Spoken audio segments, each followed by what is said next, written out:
What's up, everybody? And welcome back to our week 4 of ACME News. Today is Saturday, the 27th, the week of the 21st. I am graphic artist and animator Domzilla. And I am a podcaster who really loves cartoons, Miles Tales. Hell yeah, how much you love cartoons, my dude? I love cartoons more than Pepe Le Pew loves perfume. Word. Or cologne. You know, we'll go with it, though. Hey, man, I mean, perfume smells real good on ladies, so let's not go into... All right, so what's up with y'all? I hope y'all feeling good this morning. I hope y'all got your cereal bowls ready because we're here to deliver some of the biggest headlines of the week. Yes, sir. Starting off with Crunchyroll Expo being announced in virtual event this year in the fall. One of the biggest anime conventions of all time in America is moving the 2020 event online. There's no details as far as what it's going to look like. I imagine it being, walk through, like you could probably walk through, man. It'd be pretty cool if they had like a treadmill that you could like a virtual reality thing going on. Yeah, that's what they got. I imagine it being something like that. But it's due to be dropping hell from the September 4th through the 6th. And we're here waiting for more details. But I'm pretty excited about the VR art gallery type. Or, it's almost like an art gallery. Is that what they're going to do? It's virtual. It's a virtual event. I just don't know what that means. And how virtual it will be. Yeah, exactly. So, that'd be pretty cool. But I'm also thinking, so if it was VR you're experiencing, walking through a whole convention, do the people at their own, kiosk, do they have, VR? And, is this all VR? Or is it just scripted? A whole scripted convention. Welcome to the Crunchyroll Be Expo. on the lookout for Crunchyroll coming the fall, September 4th through the 6th. And we'll have more details on that for you this week or in the coming weeks. All right. In other news, something interesting has happened over at Fox.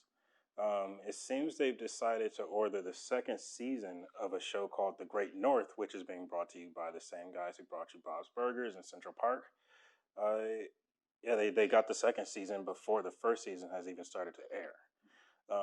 It seems that Central Park, which went over to Apple TV, and Bob's Burgers are doing so well that not only are they putting all of this faith in these guys, but they're also saying, hey, don't ever go anywhere else with any of your content. If you make it, we want it. What do we have to do to make this happen? Let's give you 2 seasons for the price of 1. But this is only speculation. I think that's pretty cool, though. At least you're promised a job as an animator. You have these 3. It's of course you got to crunch some time with that. But I think with this desperation for shows and stuff because of the quarantine and everything, having these animators and all these people being able to create all these shows without Hollywood being open to do so is definitely bringing more in demand. So it's a come up for up and coming animators and artists as well. So I feel I think that's a cool thing. I don't know. But then again, what if season 2 is just trash? Oh, season 1 is trash. What if season 1 is trash? Yeah. Well, I guess it would be better for everybody if that's not the case. Yeah, it's true. Well, speaking of 2 for the price of 1, Close Enough is actually premiering on HBO Max here shortly. J.G. Quintel original.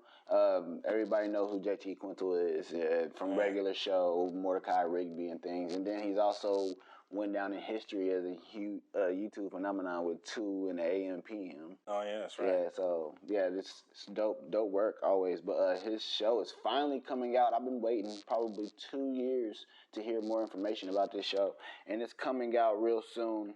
It follows a couple in their 30s, raising their 5-year-old daughter and they're living with their 2 divorced best friends and roommates, and they also go through these crazy adventures and surreal animated hijinks. A lot of hijinks. What's interesting about J.G. Quintel is it seems he's writing what he knows.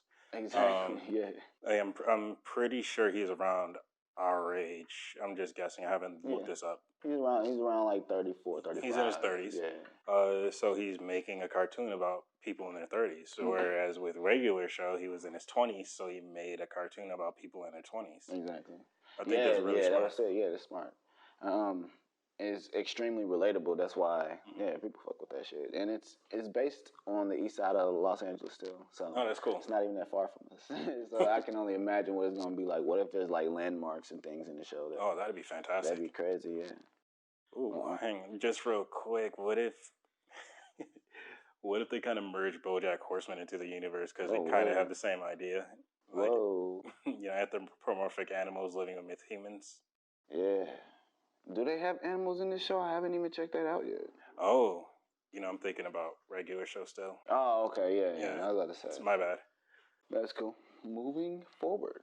All right. Now, I didn't think that this was going to happen. I don't think anybody did. But Chicken Run is finally getting a sequel. Oh, word. What? Whoa. Wait, what? Wait, that didn't just register until just now. Chicken Run. Chicken Run is getting a sequel, yeah. It's been 20 years, and they announced it on the 20th anniversary. Netflix sent out a tweet saying, "Poultry news. Exactly 20 years to the day since the original was released, we can confirm there will be a Chicken Run sequel coming to Netflix. Produced by Aardman Productions, it's expected to begin next year." Excellent. So if you remember the original movie, the original movie was about Rocky and Ginger, and they were played by Mel Gibson and Julia Sawala. Sawala, right? Respectively, right?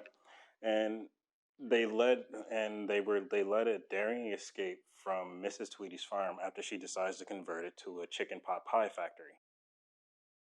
So that was it was a pretty cool story. It was. First time, definitely.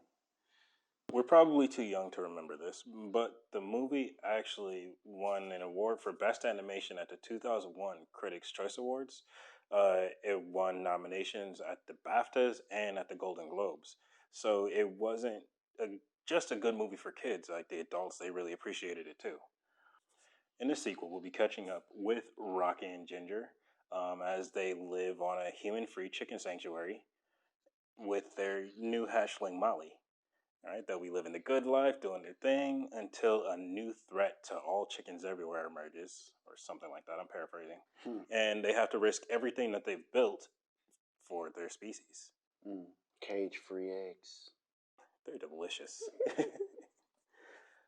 So as far as we know, Mel Gibson will most likely not be returning for the second movie because of reasons that I'm not going to go into here. Yeah, we're not going there. No news has been released on the rest of the cast yet. Damn, that's some hard news to hear, though. Mel Gibson? The reasoning why he will not be partaking in this movie at all is pretty sad and it's upsetting, but, Mel, you Mel, bro. You do your thing, whatever. Do your thing, man. And finally, production is slated to start in 2021, so I don't expect we'll see the movie until 2022 or 2023. Yeah, they got a lot of clay to work with, It's a lot of shit. They got a lot of sculpting, eye close, head turns, mouth movements, all types of crazy fucking shit to go through. So I can only imagine. Take your time, get it right. I mean, y'all got it right the first time. I can only imagine it being better than the first one. 20 years of experience. Exactly. Well, yeah. Well, composer Roger Neill talks about his insanity of the show J.J. Valliard's Fairy Tales. You heard of it? Yeah, of course you heard of it. He's seen all the episodes. I've only seen one, but it's good, the one that I've seen. And it was, what was it? What's the name? Rapunzel. It was a Rapunzel episode. Crazy shit, but Boy Punzel. So it's pretty much a show. It's like Brother Grimm stories, like Pinocchio, Snow White, and Rumpelstiltskin and things like that, taken from a fifth grader's perspective in the back of the classroom, drawing like sketches in the sketchbook. And it's really dark, fast paced, really manic. The music is really fucking insane, man. It's insane. And they also have these subliminal messages that flash on the screen really quick. I seen one from the Pinocchio episode that said "crying session at Pinocchio's house," and it was like written in red letters. Yeah. Creepy shit. And but it's a good show. It's on Adult Swim, of course, something like that. I'm an Adult Swim kid all day, to the death of me. And but yeah, I've been watching it. I like it, and I'm looking forward to future episodes. Yeah, that show is it's pretty heavy-handed. Heavy. It is straight balls to the wall. It no holds barred. You know, there's blood, there's gore, there's guts. It's disgusting, but somehow it still stays true to the general message. Kinda. No, it's a great show. Definitely check it out. Definitely. So a trailer was released for Superman, The Man of Tomorrow, due out later on this year, or actually later on in the summer. It's pretty close. Going to go straight to DVD and Blu-ray and streaming, like all the animated movies have been doing. Right. The movie is the movie is set to follow the early days of Superman when he's still known as the Man of Tomorrow. He's going to be an intern at the Daily Planet where he meets Lois Lane, and who's played by Alexandra Daddario. She's been in a whole bunch of stuff. We're going to see an invasion from Lobo and Parasite. Like, Lobo's this badass alien. It seems like it's impossible to hurt this dude. And of course, Parasite. He's a purple guy who sucks all the life energy and steals your powers. So that's going to be a good time. Oh yeah. So they'll invade. Superman will fight them, and Lex Luthor is going to be there too because you can't have Superman without Lex Luthor. And I'm pretty excited for this. Lex Luthor is actually being played by Zachary Quinto, who plays Sylar in Heroes. So cool. It's going to be pretty cool hearing his voice, hearing his interpretation of Lex Luthor. It's been directed by Chris Palmer, who's done 16 episodes of Voltron, the new Voltron series. It's a fairly good show, so I think that the movie is in good hands. And I just wanted to note the art style, which was cel shaded with thick lines, giving it this really cool, classy, retro look that really fits a story like this, talking about the early days and seeing early versions of his costumes, watching him learn and grow. I think it's going to be really good. It looks beautiful. And the trailer, if you haven't seen it, it's going to be playing right here. But check it out in full screen. It's go. Good. It's good. We'll have a link for you in the bio down there. Of course. For sure. Well, Daria is in the news after 25 years or something like that. This has been a long time, 20-some years. Yeah, older than Chicken Run. Oh, yeah, definitely. Well, they're in the news because they have actually got a new spinoff for the show. It's called Jodie. Oh, nice. Yeah. Played by Tracy Ellis Ross, which is cool, and also the creator and head writer is Grace Edwards. Grace Edwards, she's done Schmidt? What's her name? Unbreakable Schmidt. Oh, really? She did that show, and she's been on Insecure and a few other shows too. But she's actually doing the main writing, and she's the creator of it. MTV announced in 2018 that they were looking for people to reimagine or reboot or even spin off some of their old shows after a 35-year run on television. And yeah, they stepped up.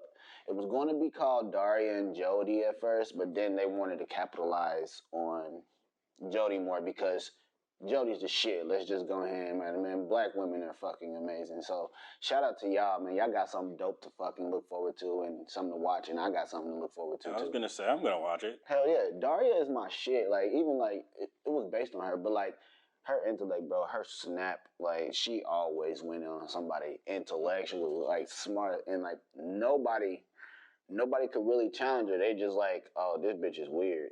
Yeah. And it was Daria was super ahead of its time in the fact that it tackled these subjects that people didn't know how to tackle, like mental illness, depression. And it was, and what better way to do it than to put it in teenage angst and let them literally just exude all their emotions and energy out in the rawest form possible in a cartoon. I think that's sick, and I can only imagine how it's gonna play out for Jodie London. Man, yeah, it's gonna be a good show. Oh yeah, really good. Oh. We're on our way out, and I'm just sitting here thinking about how many cartoons we're gonna be watching over the next year or so. I mean, over the past few weeks, it's been just one right after the other that's coming out. After everything, yeah, I know, and we haven't even been able to keep up with all of them. But I mean, we're trying to keep a solid pace. We might even throw an episode or two on a special. Maybe we'll watch one of these shows with you guys. But until then, Like, share, and subscribe to ACME News. I'm animator and graphic artist Domzilla. Oh, and don't forget to hit that notification bell. That's pretty important. When you do that, then you'll know exactly when our episodes come out because you'll get a notification. For sure. And if you do want to check out any more of our videos, feel free to check. What is it? Click on this right here, or click on that one, or this one over here, or am I down here, down there? Yeah, we'll figure it out. Something like that. He's, like you said, he's Domzilla. I'm Miles Tales, a podcast who really loves cartoons. Hell yeah. This has been ACME News. Peace. Deuces.